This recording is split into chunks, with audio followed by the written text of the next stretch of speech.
Dan dengan kami memberikan grade A, bisa jadi, bukan bisa jadi, dengan memberikan grade A artinya borrower ini merupakan borrower yang minim resiko. Nah, sampai dengan grade E, biasanya kalau grade E ini Coinworks menilai bahwa resikonya cukup tinggi nih, either secara potensi bisnisnya masih sangat volatile, atau misalnya dari sisi keuangannya debt ratio-nya juga sangat tipis gitu kan. Makanya teman-teman selain untuk mau mendanai produk koin P2P harus lihat dulu grade-nya seperti apa. Kemudian juga kami sediakan fun fact sheet sehingga teman-teman bisa memahami atau memberikan analisa sendiri mengenai potensi bisnis dan juga bagaimana kondisi perusahaan tersebut. Dan yang ketiga, ini yang akan selalu kami sarankan kepada para lender ya, dimana kalau orang mau melakukan investasi di peer-to-peer untuk memitigasi resiko bisa melakukan diversifikasi secara manual. Jadi mendanainya nggak cuma satu pinjaman aja, tapi mendanai ke beberapa pinjaman sekaligus, sehingga kalau misalnya terjadi late repayment ataupun gagal bayar pada pinjaman pertama, masih ada pinjaman lainnya yang akan bisa backup. Sehingga kalau misalnya ada lender yang datang untuk konsultasi, gimana sih strateginya supaya peer-to-peer aku tuh minim resiko, first thing first, pilih grade sesuai dengan risk appetite. Kalau misalnya ternyata sukanya yang lebih lebih aman gitu, bisa mencoba yang grade A terlebih dahulu. Tapi kalau misalnya aku udah terbiasa nih sama produk peer-to-peer, mau sedikit yang medium deh resikonya, bisa dimulai dari grade C. Tapi kalau misalnya memang yang tipe spekulatif, bisa banget mulai dari grade E. Nah, atau bisa juga yang kedua adalah melakukan kombinasi di portofolionya ada grade A sampai grade E, sehingga dengan begitu bisa meminimalisir terjadinya resiko-resiko pada P2P seperti resiko gagal bayar dan juga resiko late repayment tersebut. Nah, Mas, ini kan terkait dengan resiko dan reward ya, udah kita bahas di depan. Apabila market kondisinya lagi nggak bagus nih, sarannya dari kamu tuh seperti apa sih supaya investor tuh nggak panik gitu? Kan sering kali ya untuk yang beginner investor, karena aku dulu udah pernah mengalami nih saat pandemi. Dulu kan pasar tuh semuanya merah gitu kan, jadi pengennya langsung jual gitu. Waktu itu masih nggak ngerti nih Mas teori-teori tentang cut loss, teori melihat investasi sebagai aset jangka panjang gitu. Nah, dari kamu sarannya untuk orang-orang yang saat ini mungkin megang aset kripto kemudian ternyata asetnya merah, sarannya apa sih supaya nggak panik? Yes, ini mungkin berkaca pada personal ya. Jadi istilahnya karena kan ketika aku pertama kali banget kenal aset kripto itu sekitar 2018 itu, jadi aku memang bener kan, karena pada saat itu aku kira pada saat itu instrumen yang namanya saham itu udah cukup, saham ya, kita bilang saham itu udah cukup high risk lah istilahnya. Ternyata ada yang lebih high risk lagi gitu istilahnya. Ketika anjloknya bisa sampai 90% gitu. Makanya baik lagi tadi ya, kalau ini karena high risk banget, itu makanya kita harus sejujurnya kalau aku bilang memang siap mentalnya harus siap banget gitu istilahnya, karena yang pertama seperti ini. Jadi kalau kita lihat misalnya contoh gini, tadi diversifikasi itu salah satu yang memang bisa kita lakukan gitu istilahnya. Kayak kita ngeliatnya ada project bagus gitu istilahnya, karena memang acuannya biasanya kan kita lihat di harga, kalau di kripto ya, kalau kita bilang di kripto itu acuannya itu dari harga Bitcoin gitu istilahnya, mau nggak mau gitu istilahnya. Jadi orang ngeliat kayak, oh harga Bitcoin lagi bagus, ya udah berarti memang satu pasar kemungkinan bagus gitu istilahnya, hari itu juga bagus gitu istilahnya, karena memang as a starting point gitu istilahnya. Itu makanya ketika kalau kita ngomong kayak misal kita memang bikin porsi-porsian dulu nih gitu, misalnya porsi investasi kita berapa persen sih dari dari pengeluaran kita, dari pemasukan kita, dari keuangan kita gitu istilahnya, seperti itu. Nah, memang pastikan kalau misalnya kadang-kadang ada orang yang memang saya mau coba kripto gitu. Misalnya contoh anggap aja dari porsi investasi dari pengeluaran 20% buat investasi ya kita bilang ya. Gitu. Kita sebut angka aja deh misalnya. Misalnya teman-teman punya uang 2 juta gitu istilahnya buat investasi apapun instrumen asetnya gitu. Istilah 2 juta gitu istilahnya. Terus tadi kan walaupun di Nanovest bisa dari 5.000 ya gitu istilahnya. Jadi kayak jadi tetap aja kayak dari 2 juta itu pengen dicoba ke kripto gitu misalnya. Ya udah, berapa misalnya?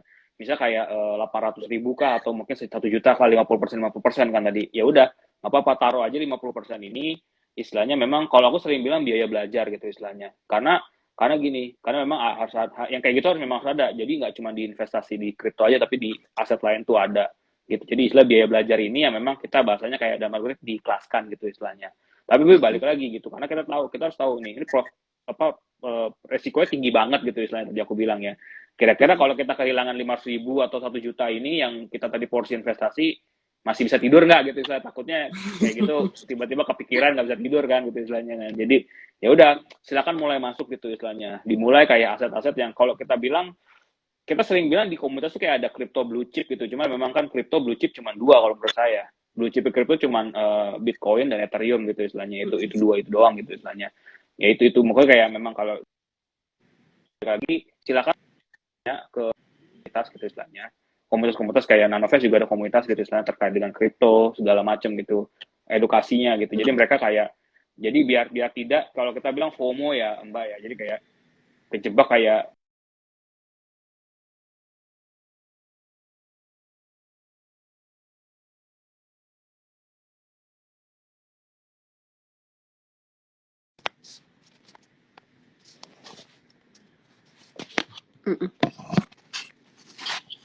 Oke, oke. Berarti, hai Mas. yes halo. Oke, berarti kalau dari sisi kamu memberikan sarannya seperti itu ya, Yes. tentang melihat market. Nah, kalau dari peer to peer sendiri mungkin aku juga info nih ke teman-teman. Kalau misalnya ada produk-produk yang yang telat bayar sama gagal bayar tuh cara menyikapinya gimana sih? Sama sih seperti yang tadi disampaikan Mas Musa ya, bahwa yang namanya investasi enggak selamanya itu kan untung, pasti ada kalanya kita mengalami kerugian gitu. Jadi memang ada dana-dana yang harus disiapkan untuk sebagai dana belajar tadi gitu kan. Maka untuk menjadi seorang investor, selain kita harus membekali diri dengan ilmu mengenai investasi itu sendiri, yang perlu dipastikan adalah dari alokasi pendapatan ketika teman-teman pengen melakukan saving dan investment, itu pun juga udah harus dibedakan gitu loh. Uang untuk saving itu adalah uang tabungan, di mana uang ini sebagai dana yang kalian bisa ambil kalau butuh dana-dana darurat atau kebutuhan-kebutuhan yang urgent. Sementara kalau uang atau budget yang digunakan untuk investasi, most likely harus uang dingin atau idle money, atau uang yang kalian tahu bahwa investasi itu nggak selamanya untung. Jadi akan ada masa di mana kalian mengalami loss, dan kalau loss sampai benar-benar uangnya hilang, kalian punya mindset bahwa okay, this is percentage yang bisa kalian terima untuk loss itu berapa banyak. Itu yang harus dipahami terlebih dahulu. Nah, kemudian kalau kita membicarakan peer-to-peer lending, kalau misalnya kalian mengalami telat bayar. Nah, telat bayar itu juga harus dilihat sebagai sebuah proses untuk mempelajari atau memahami yang namanya peer-to-peer lending. Karena ketika telat bayar, jangan dilihat kerugian waktunya saja, tapi kalian juga harus lihat benefit apa sih dari late repayment yang ada gitu. Karena di Coinworks, ketika ada borrower yang telat bayar, maka seorang lender atau investor atau pendana, dia akan mendapatkan sebuah benefit, yaitu late repayment fee, sehingga teman-teman akan mendapatkan fee ini tadi, yang fee telat pembayaran, kemudian sampai nanti dia membayar lunas, kalian akan mendapatkan late repayment fee ini. Jadi misalnya nih, kalian ambil 3 bulan produknya, di bulan kedua dia telat bayar 1 minggu. Nah, 1 minggu aja kalian udah bisa potensi mendapatkan fee dari keterlambatan pembayaran tersebut. Nah, nanti di bulan ketiga apakah telat lagi atau tidak, itu nanti kita lihat performance-nya si borrowernya kan. Kalau misalnya ternyata dia telat bayar lagi 1 minggu lagi, kalian akan mendapatkan late repayment fee tadi gitu. Oh ya benar, late repayment fee tadi. Jadi selain kalian mendapatkan pengembalian atas modal, kalian mendapatkan imbal hasil, juga akan menerima fee dari keterlambatan tadi. Itu resiko pertama yang sering dialami orang-orang nih Mas. Resiko kedua adalah resiko yang terkait dengan ketidakmampuan borrowers dalam membayar. Jadi biasanya kalau misalnya nih kita ambil produk 3 bulan, ternyata di bulan ketiga dia tidak sanggup nih membayar, maka dia tiba-tiba mengajukan restrukturisasi utang. restrukturisasi Hmm. utang yang diperbolehkan regulator itu kan sampai dengan 24 bulan ya Mas. Nah biasanya nih kalau dia mendapatkan loan restructure sampai dengan 12 bulan, orang tuh kadang udah panik gitu. Wah gila ya, masa gue tadinya beli produk 3 bulan, sekarang harus nambah another 12 month untuk mendapatkan uang gue kembali. Seringnya lender melihat dari sisi seperti itu. Gila, uangnya cuma 100.000 tapi harus nunggu 12 bulan pengembalian. Sometimes kita melihatnya seperti itu, tapi yang kadang kita nggak sadari adalah investment itu nggak cuma soal uangnya kembali, tapi waktu. Kita juga buying time kan. Ketika uang 100.000 kita kembali dalam 3 bulan, bisa jadinya 100.000 300 gitu. Tapi ketika uang ini kembali dalam 12 bulan, hasil akhirnya bisa jadi 110.000. Nah, nilai itulah yang harus kita lihat. Jadi it's not just about uang kita kembali, tapi how much uang kita kembali, how much money yang kita bisa earn dalam jangka waktu tertentu. So I may say, sometimes sebagai investor kita nggak hanya bisa melihat satu sisi, but coba lihat sisi jangka panjangnya. Karena yang aku pelajari nih dari behaviornya beginner investor, seringkali mereka melihat uang hanyalah pada masa kini. Padahal yang namanya investasi itu bisa jadi aset jangka panjang. Kayak yang aku lihat di kripto nih.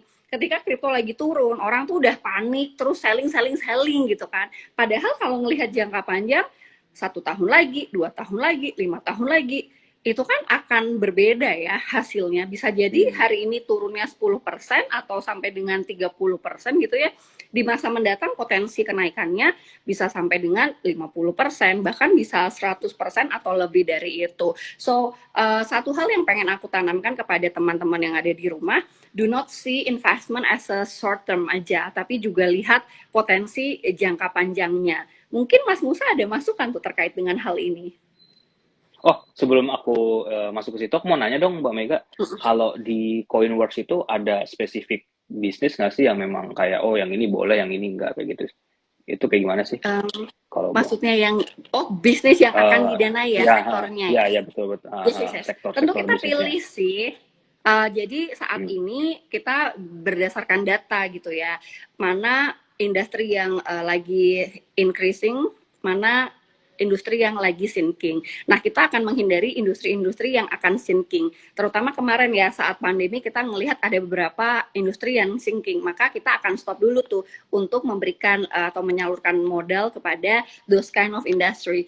Tapi kalau kita ngelihat industri yang uprising, kita pasti akan support. Nah, untuk di Coinworks biasanya kita punya beberapa top industri yang kita danai, dan kalau memang kita ngelihat ada industri yang sinking, kita pasti akan stop. Oh, oke, oke, oke.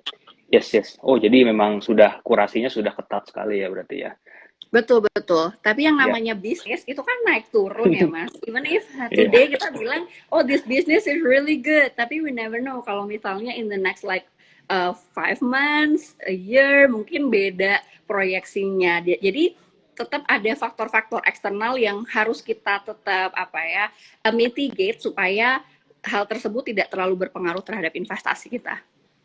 Yes. Ya, mungkin kalau kalau itu di kripto juga mirip-mirip ya, Mbak ya. Kalau misalnya tadi ya. Mm-mm. Jadi memang kalau di kripto itu istilahnya apa ya? Jadi kalau di kripto itu eh, kita mungkin kalau boleh dibilang nih mungkin pendapat saya. Jadi selain Bitcoin itu memang sisanya adalah kripto yang ada developernya gitu istilahnya. Jadi mereka cara mendapatkan uangnya adalah dengan kalau kita bilangnya initial coin offering gitu. Jadi mereka jual kriptonya ke investor yang memang mau mau mendanai, bisa mendanai. Jadi yang mereka dapat investor dapat itu kripto gitu istilahnya. Cuma memang nggak ada. Cuma memang ini benar-benar kayak apa ya, benar-benar kayak trust ya. Kita memang benar-benar di kripto itu levelnya udah trust gitu. Oh, ini kayaknya bagus nih cara ngedevelopnya gitu istilahnya. Ini kayak memang orang-orangnya bagus gitu, developernya oke gitu istilahnya. Ya udah, mereka butuh dana untuk mendevelop projectnya dengan jualan kripto itu, ya udah akhirnya kita investasi di kripto itu. Makanya di situ terkadang beberapa project yang bagus memang ada, dan kutip ada investor relations-nya gitu istilahnya. Jadi kayak jadi mereka apa ya, membuktikan kalau project ini jalan aman gitu, bisnisnya juga jalan dan aman gitu istilahnya. Kayak gitu sih.